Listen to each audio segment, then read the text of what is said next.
Praise the lord. प्रभु यीशु मसीह के नाम से आप सभी लोगों को मैं धन्यवाद देता हूँ, सलाम कहता हूँ। आइए हम मनुष्य के पापी हो जाने का वर्णन के अंदर परमेश्वर का न्याय के पास आते हैं। परमेश्वर ने आदम को पूछा, आदम ने स्त्री के ऊपर आरोप लगाया। स्त्री को पूछा तो स्त्री ने सर्प के ऊपर आरोप लगाया। लेकिन हम देखते हैं उत्पत्ति की किताब 3 अध्याय से हम लोग इस वर्णन को सुन रहे हैं। और उत्पत्ति का 3 अध्याय 14 वचन में हम देखते हैं कि तब यहोवा परमेश्वर ने सर्प से कहा, तूने जो यह किया है इसलिए तू सब घरेलू पशुओं और सब बनेलू पशुओं से अधिक श्रापित है। तू पेट के बल चला करेगा और जीवन भर मिट्टी चाटता रहेगा, और मैं तेरे और स्त्री के बीच में और तेरे वंश और इसके वंश के बीच में बैर उत्पन्न करूंगा। वह तेरे सिर को कुचल डालेगा और तू उसकी एड़ी को डसेगा। Praise the lord, hallelujah.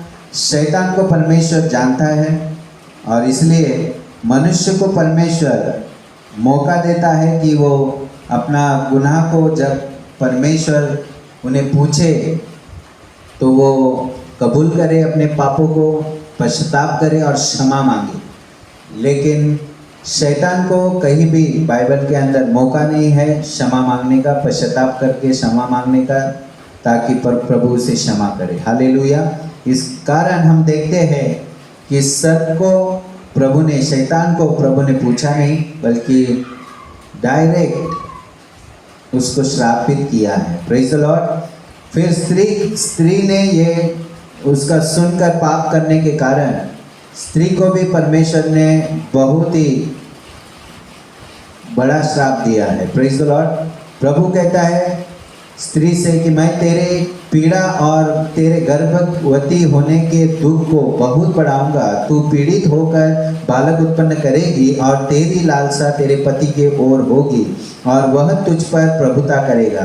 Praise the lord, hallelujah. इस प्रकार से स्त्री को भी श्रापित किया, उस प्रकार से आदम ने भी अपना पश्चाताप करके पाप को कबूल न करने के कारण आदम को भी परमेश्वर ने कहा, तूने जो अपने पत्नी की बात सुनी और जिस वृक्ष के फल के विषय में मैंने तुझे आज्ञा दी थी, आज्ञा में न रहने के कारण दी थी कि तू उसे न खाना, उसको तूने खाया और इसलिए भूमि तेरे कारण श्रापित है।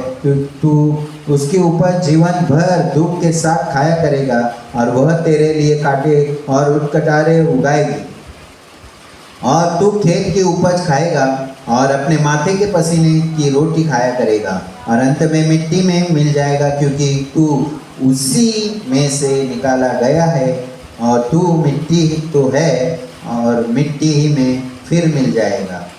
आदम ने अपनी पत्नी का नाम हव्वा रखा, क्योंकि जितने मनुष्य जीवित है उन सब की आदि माता वही हुई। और यहोवा परमेश्वर ने आदम और उसकी पत्नी के लिए चमड़े के अंगरखे बनाकर उसको पहना दिया। Praise the Lord. आज हमें यहाँ पर एक बात देखना है कि परमेश्वर मनुष्य को आज्ञा में देखना चाहता है, लेकिन आदम मृत्यु होने के बावजूद अपने पत्नी का साथ नहीं छोड़ा है, बल्कि वो फल को खाया और उसका भागी हुआ है श्राप के अंदर। Praise the Lord. और जो श्रापित होने के बाद भी हम देखते हैं, वहाँ पर श्रापित होने के बाद जो वे नंगे थे, उन्होंने अपने मन के अनुसार अपने आप को अंजीर के पत्ते से जोड़ कर लंगोट बनाए थे, लेकिन परमेश्वर ने वो वस्त्र को स्वीकार न करते हुए चमड़े के अंगरखे उनको पहनने के लिए बनाए और दिए। हालेलुया, पहनना दिए। Praise the Lord. हम देखते हैं हमारे मन से हम आज्ञा को न तोड़े, हमारे मन से हमारे लिए वस्त्र न चुने, क्योंकि आज हमारे लिए मसीही वस्त्र है। Hallelujah, praise the lord. गलातियों की पत्री 3 अध्याय और 27 वचन इस प्रकार से कहता है, पौलुस वहाँ पर प्रकाशन दे रहे हैं कि जितने लोगों ने मसीह यीशु में बपतिस्मा लिया है, उतनों ने मसीह को पहन लिया है। हालेलुया। यहाँ पर परमेश्वर ने एक बछड़ा मारा होगा, उसका चमड़ा निकालकर चमड़े के अंगरखे बनाकर उनको पहना दिए। लेकिन आज हमें जो विश्वासीगण है, जो सिर्फ विश्वास करके परमेश्वर पर, यीशु मसीह है हमारा परमेश्वर, ये विश्वास करते हुए उसके सामने आए हैं, उसके कदमों में आए, नम्र हुए हैं, से स्वीकार करना चाहते हैं, वे मसीह को पहनना ज़रूरी है। हालेलुया। जो विश्वास करते हैं, मरकुस उसका 16 अध्याय और 16 वचन कहता है, जो विश्वास करता है और बपतिस्मा लेता है उसी का उद्धार होता है। हालेलुया। तो विश्वास करने काफ़ी नहीं होता है, बल्कि विश्वास के साथ बपतिस्मा के द्वारा मसीह को पहनना बहुत अनिवार्य है। हालेलुया। ये सभी भाई बहन कान खोलकर सुने, इस वचन, इस आज्ञा में बने रहे। दूतों के द्वारा, याजकों के द्वारा, पास्टरों के द्वारा जो भी आज्ञा आपके पास आए उसे स्वीकार करें और परमेश्वर के वचन के अंदर बने रहकर चलना सीखे, ताकि वचन आपको आशीष करे, वचन आपको आर्थिक समस्या से बाहर निकाले, वचन आपका उद्धार करे और उद्धार हुए हुए लोगों को और भी उन्नति में बढ़ाए।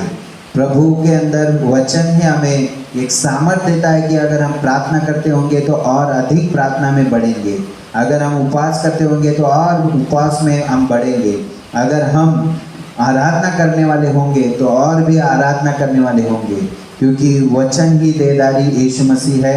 वे कहते हैं, जो कोई प्यासा है वो मेरे पास आए। अगर हम इस प्रकार से प्रार्थना, उपासना और आराधना के लिए भूखे प्यासे हैं तो यीशु मसीह के पास आए मेरे प्यारे भाई बहनों।